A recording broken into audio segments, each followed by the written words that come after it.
जय जगन्नाथ। आपण को मकर संक्रांति अभिनंदन। आज पवित्र मकर संक्रांति ओडिया जातिर आउ गोटे श्रेष्ठ पर्व आउ महान पर्व। प्रश्न उठे मकर संक्रांति पर्वर विशेषत्व कौन? कहबाकू गले एई दिन सूर्यंकर दक्षिणायन गति शेष हुए एवं सूर्यंकर उत्तरायण गति आरंभ हुए। सूर्यंक उत्तरायण गति आरंभ होगा द्वारा भूपृष्ठ रे तापमात्रा पूर्व अपेक्षा सामान्य वृद्धि हुए एवं तत्वतः यह विचार करा जाए। प्रकृति प्रेमी माने एकथा विश्वास करती बसंत ऋतुर अयमारंभ एई मकर संक्रांति दिन ही आरंभ हो जाए। एवं आउ एक भावनार देखिले एई दिन ज्योतिर्विज्ञान दृष्टिकोण सूर्य मकर राशि को चलन आरंभ करती एवं मकर राशिंकर अधिपति होउचंती ग्रह शनिश्चर, अर्थात पिता और पुत्रंकर मिलनर पर्व मकर संक्रांति। ज्योतिर्विद्या दृष्टिकोण यह सूर्य एवं शनिंकर संपर्कर दिन। जदि आपण भौगोलिक दृष्टिकोण विचार करिवे तेबे एही दिन सूर्यंकर दक्षिणायन गति शेष होई उत्तरायण गति आरंभ होबार दिन। तेबे ओडिशा रे मकर संक्रांति को पालन करिवार परंपरा श्रीमंदिर रे किंतु नियारा। श्रीमंदिर रे ठीक मकर संक्रांतिर पूर्व दिन श्री जगन्नाथंकर नवांक बेश करा जाए एवं मकर संक्रांति दिन महाप्रभु जगन्नाथंकर मकर 84 बेश पालन करा जाए।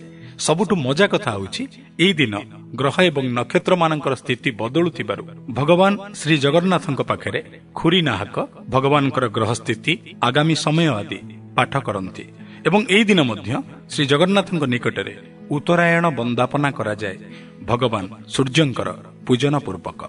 कृषिभित्तिक उत्कलीय संस्कृति की जदि आमे विचार करिबा मकर संक्रांति अमलर पर्व। एई अमलर प्रतीक स्वरूप ओडिया जाति को अनादि कालरू खेतरु अमल हेइथिबा प्रथम चाउल को भोग लगाए ता दियो जगन्नाथंक निकटरे। बंधुत्वर कथा कहिबाकू गले मकर संक्रांति एक विशेष भूमिका ग्रहण करे। आज समय बदलिछि, आमे विभिन्न नारे सांगसाथी को डाकिबाकू लागिछु, किंतु गोटिए समय थिला जेबे झीयटीए झिया हाथ को मकर चाउल दे ताको मकर बोली संबोधन करुथला एवं मकर मकर बंधुता कुहा जाए 5 जुगर संपर्क ये। अतएव गोटिए पर्व गोटिए पटे आमको कृषि भित्तिक अमलर वार्ता दिए, गोटिए पटे सूर्यंकर स्थिति एवं गतिर वार्ता दिए, अन्य पटे श्री जगन्नाथ संस्कृति रे सूर्य एवं शनिर मिलनर पर्व को देखै दिए। तेबे ओडिशा रे किंतु मकर संक्रांति पालन करिवा पछरे आउ एक स्वतंत्र परिचिति अछि।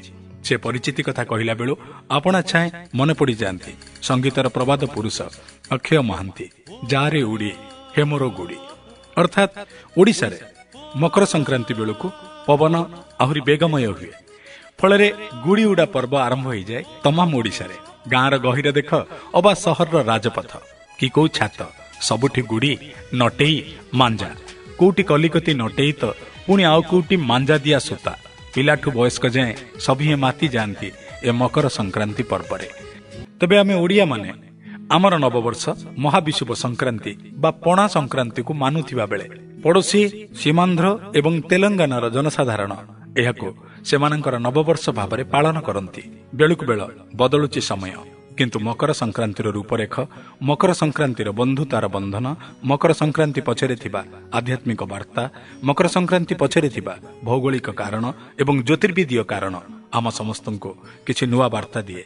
आशा करिबो आज दिन रे आपण भी सकाळु सकाळु मकर चाउल खांतु आ प्रिय बंधु को फेसबुक हो कि व्हाट्सएप माध्यम रे मकर बोली डाकंतु। देखिबे बंधुता बढ़िबो, ता सहित बंचेई हबो विशाल उत्कलीय संस्कृति को। एबे समय विदाय नबार पुणी थरे मकर संक्रांतिर अभिनंदन जणे विदाय नउछु। उपस्थापन रे मु शरणार बिंद। जय जगन्नाथ।